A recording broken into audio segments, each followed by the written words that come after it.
다 함께 찬송가 300장 찬송하겠습니다.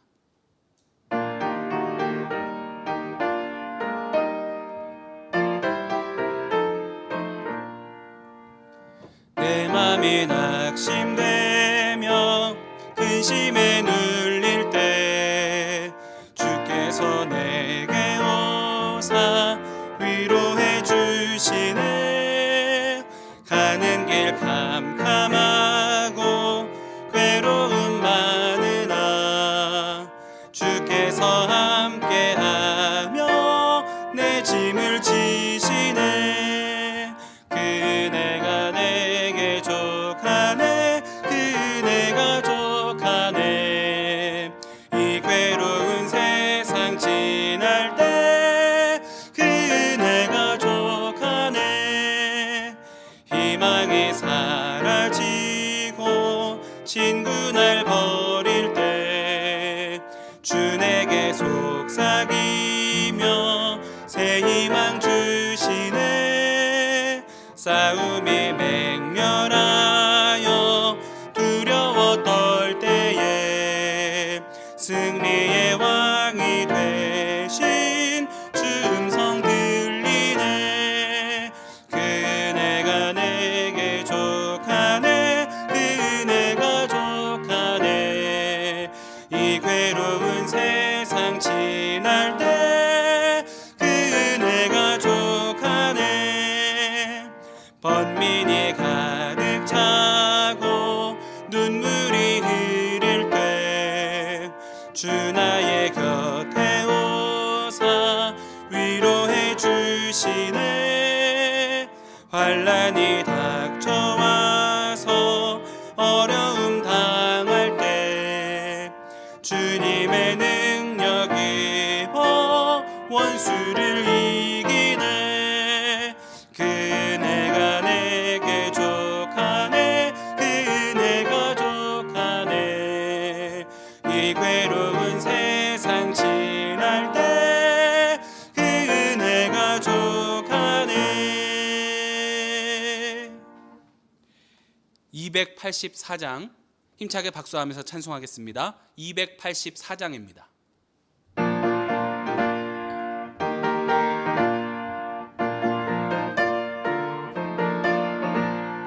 오랫동안 모든 죄 가운데 빠져 더럽기가 한량없던 우리들 아무 공로 없이 구원함을 얻어 하나님의 자녀 지금 되었네. 주의 그 사랑 한량없도다. 찬송할지어다 예수의 공로. 주의 그 사랑 한량없도다. 찬송할지어다 예수의 공로. 주의 보혈로서 정결하게 씻겨 죄악에서 떠난 몸이 되었고 세상 근심 구름 간 곳 없어지니 하나님의 빛이 영화롭도다. 주의 그 사랑 한량없도다. 찬송할지어다 예수의 공로. 주의 그 사랑 한량없도다. 찬송할지어다 예수의 공로. 죄의 깊은 잠과 뜬 세상의 꿈을 어서 깨어나라 나의 친구여. 은혜 받을 날과 구원 얻을 때가 지금 온 세상에 선포되었네. 주의 그 사랑 한량없도다. 찬송할지어다 예수의 공로. 주의 그 사랑 한량없도다. 찬송할지어다 예수의 공로. 오늘의 성경 말씀은 신약 마태복음 11장 2절부터 19절까지의 말씀입니다. 신약 마태복음 11장 2절부터 19절까지 말씀을 저와 여러분이 한 절씩 교독하도록 하겠습니다. 요한이 옥에서 그리스도께서 하신 일을 듣고 제자들을 보내어 예수께 여짜오되 오실 그이가 당신이 오니까 우리가 다른 일을 기다리오리까.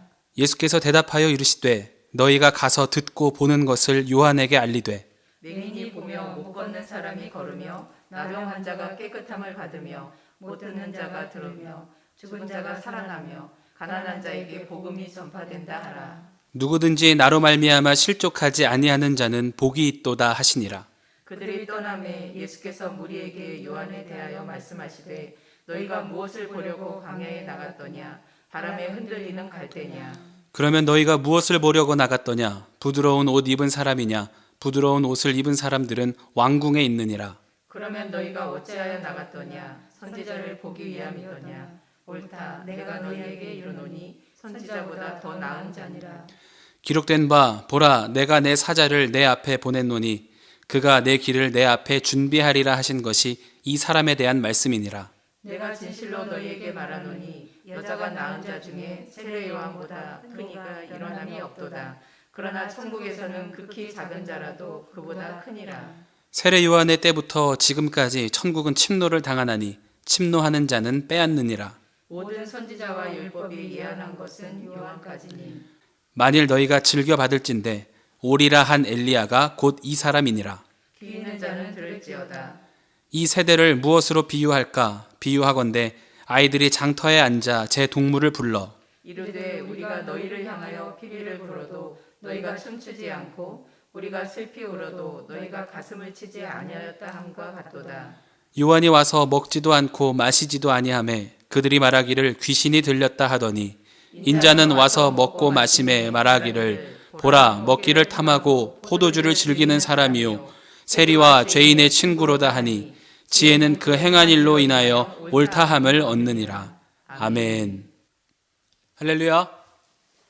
하나님의 은혜가 이 시간 예배드리는 모든 성도님들의 삶에 함께 하시기를 주님의 이름으로 축원드립니다. 오늘 본문에서 세례 요한은 예수님께 사람을 보내서 이렇게 질문합니다. 오실 그이가 당신이오니이까 우리가 다른 이를 기다리오리이까. 예수님이 메시아이십니까 아닙니까? 라고 묻고 있는 것입니다. 세례 요한의 사명은 예수님을 그리스도를 증거하는 일이었습니다. 이사야서 말씀에 기록된 대로 주님의 길을 예비하고 광야에서 주님께서 오실 것을 선포하는 그 사명을 감당하는 사람이었습니다. 그리고 요단강에서 예수님께 세례를 베풀 때에 비둘기 같은 성령이 그 머리 위에 임하는 것을 보았고 또 하늘로부터 들리는 음성을 직접 들은 큰 은혜를 경험했습니다.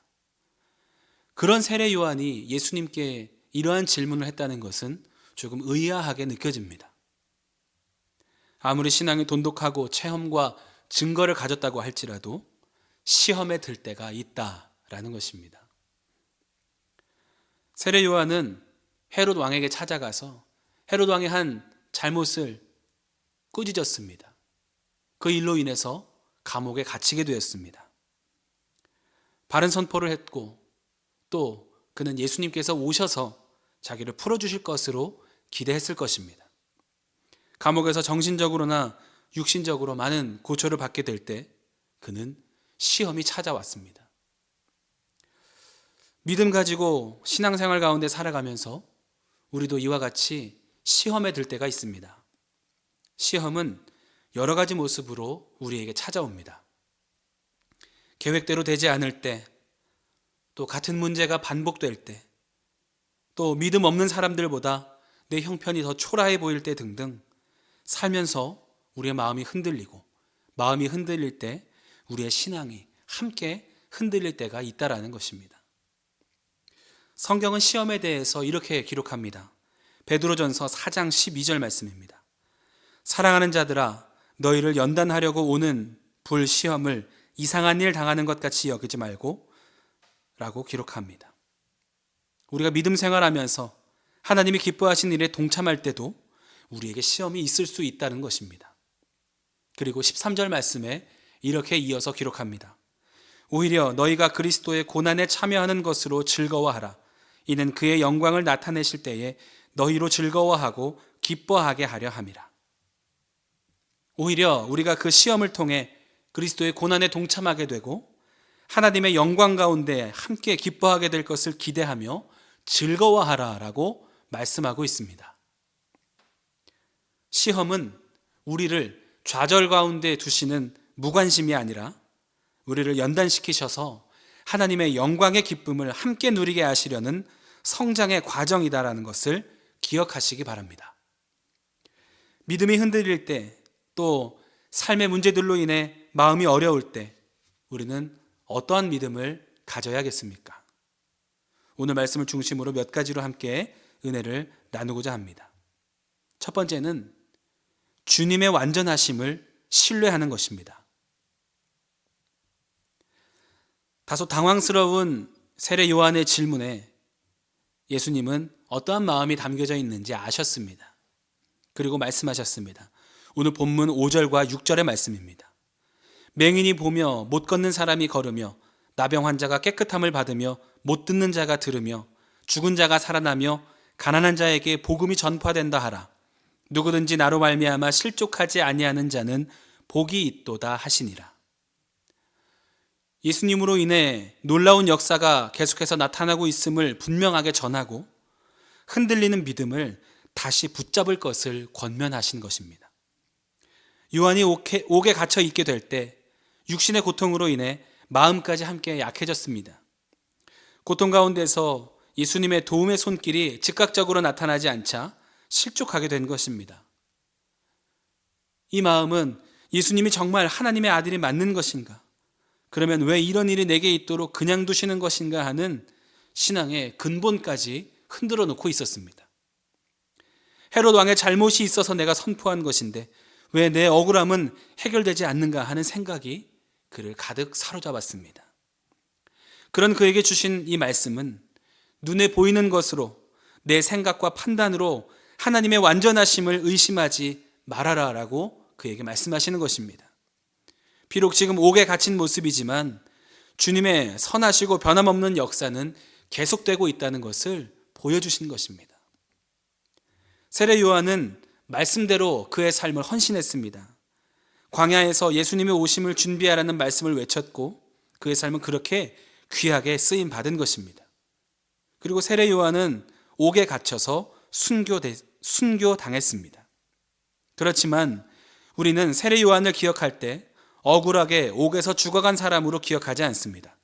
그는 광야에서 예수님이 오실 길을 예비하고 또 예수님께 세례를 주고 쓰임받고 하나님께로 올라간 영광스러운 삶으로 기억합니다. 예수님께서도 세례 요한보다 더 큰 이가 없을 것이다라고 그의 쓰임받은 삶을 귀하게 인정해 주셨습니다. 우리가 믿음 생활하면서 가장 복된 삶이라는 것은 주님께서 기뻐하시는 대로 쓰임받는 인생이 되는 것입니다. 우리는 인간이기에 욕심을 가지게 되고 계획대로 삶을 이루어가고 싶은 생각이 누구나 있습니다.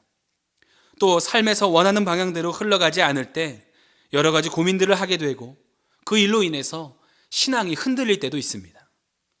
그렇지만 우리가 기억할 것은 내 판단 너머에, 내 생각 너머에 계신 하나님에 대한 신뢰를 더욱더 굳건히 붙잡아야 한다는 것입니다.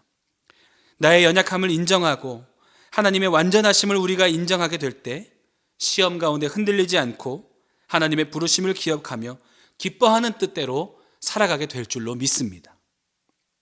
바라기는 내 삶이 내가 보는 것과 내가 생각하는 것과 다를지라도 또 내 삶이 완전한 것처럼 보이지 않을지라도 하나님은 완전하시고 그 완전하신 뜻 가운데 쓰임받기를 원합니다라는 더욱더 적극적인 믿음으로 하나님 앞에 나아가는 저와 여러분의 삶이 되기를 주님의 이름으로 축원합니다. 두 번째로는 말씀을 들을 때 은혜를 깨닫게 됩니다. 예수님이 당시의 사람들을 이렇게 표현하셨습니다. 본문 17절 말씀입니다. 이르되 우리가 너희를 향하여 피리를 불어도 너희가 춤추지 않고 우리가 슬피 울어도 너희가 가슴을 치지 아니하였다 함과 같도다. 예수님을 눈으로 보고도 직접 만나고도 지혜의 말씀을 듣고도 메시아인 줄 모르는 사람들이 많았습니다. 세례 요한도 그 마음이 흔들렸는데 당대의 다른 사람들은 오죽했겠습니까? 예수님은 말씀으로 복음으로 역사하시며 그들의 삶을 바꾸어 가기를 원하셨고 구원받고 말씀대로 살아가는 한 사람을 통해 하나님 나라를 확장시켜 가기를 원하셨지만 그 말씀을 듣는 많은 사람들은 여전히 자신들의 삶에 기적과 같은 일이 일어나기만을 선물과 같은 일이 일어나기만을 기대하고 있었습니다. 예수님이 기적을 일으키시고 병든 자를 고치시고 귀신을 쫓으실 때는 많은 사람들, 많은 무리들이 따랐지만 천국 복음을 전파하시고 가르치시고 하나님 나라의 확장에 동참할 것을 권유하실 때는 많은 사람들이 귀 기울이지 않았습니다. 제자들도 예수님과 함께 먹고 자고 사람들의 관심을 받을 때는 예수님을 잘 따랐지만 십자가 고난의 길을 걸어가시는 예수님 곁에 동참하는 제자는 없었습니다. 예수님이 일으키시는 놀라운 사건이 아니라 예수님 자체에 집중하는 이들을 주님께서 기뻐하신다는 것을 기억하시기 바랍니다. 예수님이 우리에게 은혜를 베푸시고 놀라운 선물과 같은 기적을 일으키신 이유는 예수님의 뜻을 알려주시기 위함이고 말씀을 전해주시기 위함이었고 그것을 통해 하나님을 보게 하시려고 말씀에 순종하는 한 사람을 찾으시기 위함이었다는 것을 기억하시기 바랍니다. 죄와 사망의 그늘에 살아가면서 하나님의 말씀에 귀 기울이지 않는 이 세대를 안타까워하시며 자신의 몸을 십자가에 내어주시면서 우리를 회복시키신 그 사랑을 우리는 기억해야 합니다.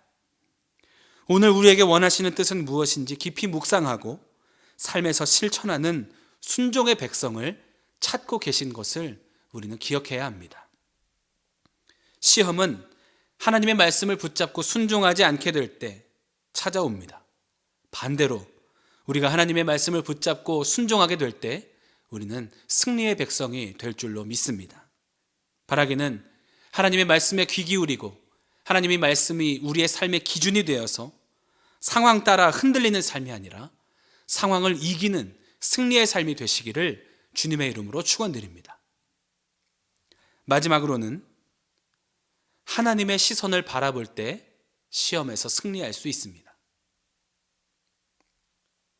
사람들이 말씀에 순종하지 않고 주님의 뜻에 관심 없이 살아갈 때 예수님을 눈앞에서 보고도 예수님이 예수님이신 줄 몰랐습니다. 본문 19절 말씀입니다. 인자는 와서 먹고 마심에 말하기를 보라 먹기를 탐하고 포도주를 즐기는 사람이요 세리와 죄인의 친구로다 하니 지혜는 그 행한 일로 인하여 옳다함을 얻느니라. 예수님의 시선은 모두를 향해 있었습니다.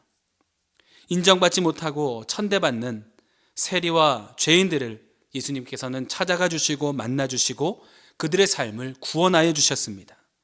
예수님의 사랑은 차별이 없고 끝이 없다는 것을 보여주신 것입니다.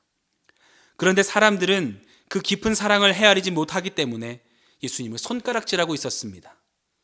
메시아가 하나님의 아들이 어떻게 세리와 함께 먹고 죄인들과 함께 다니며 그의 제자들이 율법을 어길 수 있는가, 이런 시선으로만 바라보고 있었습니다. 깊은 은혜와 사랑을 헤아리지 못하기 때문입니다. 우리가 믿음 가지고 살아가면서 고난 가운데 있을 때 혹은 시험이 찾아올 때 마음이 어려울 때는 하나님의 사랑과 은혜를 더욱더 깊이 깨닫게 되기를 기도해야 할 때입니다. 하나님은 신실하시고 변함없는 사랑으로 우리를 인도하시는데 우리의 시선이 하나님이 바라보시는 것과 다른 것을 바라보게 될 때 우리 안에 그 하나님의 사랑과 은혜를 깨닫게 되는 감사의 시선이 사라지게 되고 원망과 불평이 생겨나게 되는 것입니다. 하나님의 사랑은 우리가 헤아릴 수 없을 만큼 깊고 큰 은혜인 것을 믿음으로 고백하며 입술과 삶에서 반복적으로 인정하고 찬양하는 훈련이 필요합니다. 죄와 사망에서 건지셔서 빛의 자녀로 삼아주신 사랑, 그 하나만으로도 우리는 평생에 갚을 수 없는 은혜를 누리면서 살아가고 있는 것입니다. 그리고 부족하고 연약한 우리를 통해서 하나님 나라를 확장시켜가게 원하시는 그 뜻을 기억하며 나를 바라보시는 그 하나님의 시선과 마주치는 우리의 눈이 되기를 원합니다. 시험이 올 때 우리는 더 큰 은혜를 바라보는, 그리고 사람들의 시선이 아닌, 또 내 욕심과 판단의 시선이 아닌 하나님의 시선을 느낄 수 있는 저와 여러분의 삶이 되기를 주님의 이름으로 축원드립니다. 함께 기도하겠습니다. 사랑과 은혜가 풍성하신 하나님, 새 하루를 열어주시고 생명 주셔서 하루의 첫 시간 하나님 앞에 예배하게 하심에 감사드립니다. 삶에서 시험이 다가올 때 주저하지 않고 더 큰 믿음을 향해, 더 큰 은혜를 향해 눈과 귀를 들어 하나님께로 가까이 다가가는 승리의 백성들이 되게 하여 주시옵소서. 귀한 예물 구별하여 드린 손길을 기억하시고 하늘의 크신 은혜로 삶에 채워 주시옵소서. 감사드리며 예수님의 이름으로 기도합니다. 아멘. 하늘에 계신 우리 아버지여, 이름이 거룩히 여김을 받으시오며 나라가 임하시오며 뜻이 하늘에서 이루어진 것 같이 땅에서도 이루어지이다. 오늘 우리에게 일용할 양식을 주시옵고 우리가 우리에게 죄 지은 자를 사하여 준 것 같이 우리 죄를 사하여 주시옵고 우리를 시험에 들게 하지 마시옵고 다만 악에서 구하시옵소서. 나라와 권세와 영광이 아버지께 영원히 있사옵나이다. 아멘. 이 시간 공동의 기도의 제목을 가지고 합심하여 기도하겠습니다. 먼저 주신 말씀 붙잡고 말씀에 의지하여 기도하겠습니다. 또 나라와 민족을 위해서 기도하실 때 코로나19의 확산이 멈춰지게 하여 주시고 온전히 회복되는 그날을 허락하여 주시옵소서. 함께 기도하겠습니다. 또 교회를 위해서 기도하실 때 세워주신 담임 목사님의 신원의 강건하심을 위해서 기도해 주시고 성전에서 드려지고 있는 모든 예배와 모임 가운데 함께하여 주셔서 우리를 안전하게 지키시고 보호하여 주시옵소서. 함께 기도하겠습니다. 또 사순절 경건훈련에 모두가 적극적으로 참여하게 하여 주시옵소서. 기도하겠습니다. 우리 가정과 자녀들을 위해서 기도해 주시고 또 중보하며 기도할 때 병환 중에 있는 환우들의 회복을 위해서 기도해 주시고 또 어려움 겪고 있는 성도들과 이웃들을 위해서 우리가 중보하면서 기도하겠습니다. 함께 기도하겠습니다.